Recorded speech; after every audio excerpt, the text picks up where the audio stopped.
Today is day 85, a day I've been waiting for a long time. It signifies, hopefully, the start of my transition period out of the Newcastle Diet after 12 pretty tough weeks on 3 shakes a day. So join me for today's weigh-in and blood sugar test, where we find out whether we can move on.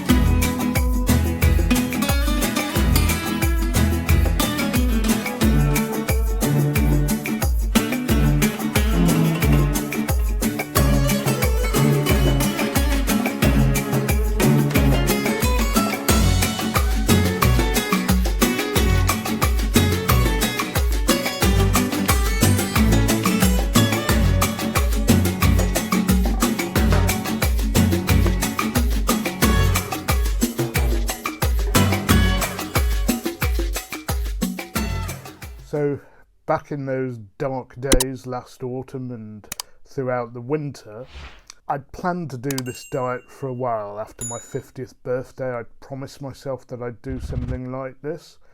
But as often is the case with me, I put it off and put it off and put it off, and waited until basically my weight and blood sugar had ballooned and spiked to ridiculous levels. So I am partly to blame for the bad state things got to when I started, but things have obviously got a lot better.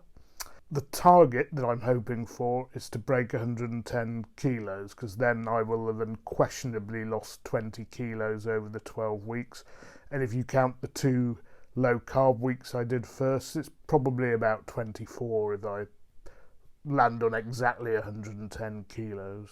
I am looking forward to having a real meal again. It's the first one I'll have had this year, more or less. But if we're on the wrong side of 110, or at least definitely of over 110 and a half, I do have extra shakes to keep myself going for a few days until I get myself under that level. And of course, those of you who watched yesterday's video will be aware I went on a refeeding grocery run. Was pretty careful with what I'd bought, and also careful to get stuff that wasn't too perishable, so that I don't end up throwing it away if the weigh-in goes badly today. So this is an exciting day, and let's get on with those critical scores on the doors.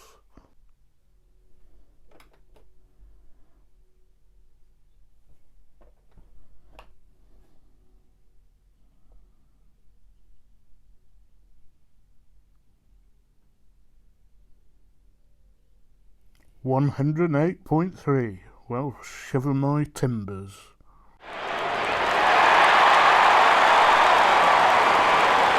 And now for the blood sugar test. After that splendid result, let's hope we can do the double this week, although I tend to find usually one's good and the other's sort of okay.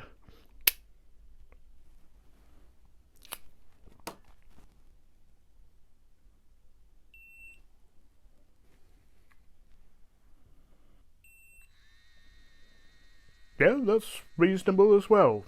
5.1, so I think I'll celebrate with an espresso if you don't mind. Well, there we are then. One celebratory beverage for an excellent week. I've pushed the boat out and made a double even. Don't forget, by the way, to watch till the end of this video. I'm going to have my first meal in a year, and I'm going to share it with you, so please watch that at the end of the video. So let's go on to the all-important scores on the doors then. So last week we weighed in at 111.3 kilos, and this week at 108.3, so that's a very chunky 3 kilo loss. Now I didn't do much different this week. Okay, I skipped the salad a couple of days, and I did go on 2 10-kilometre walks because the weather was so good, but other than that, nothing different. And this week is a day shorter because I normally report on Fridays. I did start the thing on a Thursday, and of course, when I started, it took me longer to knock the videos out because I didn't know what I was doing, so that's why they were coming out on Fridays. And this might even come out on a Friday if it takes me time to edit it. And I didn't fill myself with water or anything sneaky like that on the other weeks to make my weight appear more than it actually was, so, well, I don't understand the science of it, but I'm happy anyway. And of course there is the caveat that next week, when I've actually been eating real food and increased my intake a bit, it might stay the same or go up even, because I know that when you come off these diets, the water that you lose at the beginning of them has to come back. So now we have lost a total of 21.7 from an original weight of 130 kilos. Sometimes I've presented a bag to the airline check-in staff which is marginal about being overweight, so I know what a 23 kilo bag feels like, and it is very heavy. BMI down from 38.5 last week to 37.4 this week.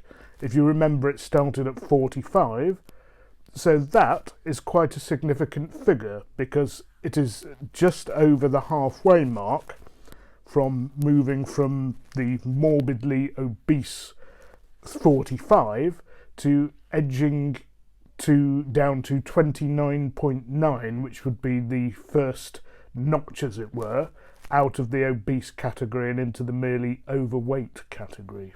Blood sugar, that was decent as well. Last week it was 5.0, this week 5.1, perfectly fine, nothing to complain about. And don't forget, it started off at 17.9 when I took my first shake, or more to the point, just before I took my first shake.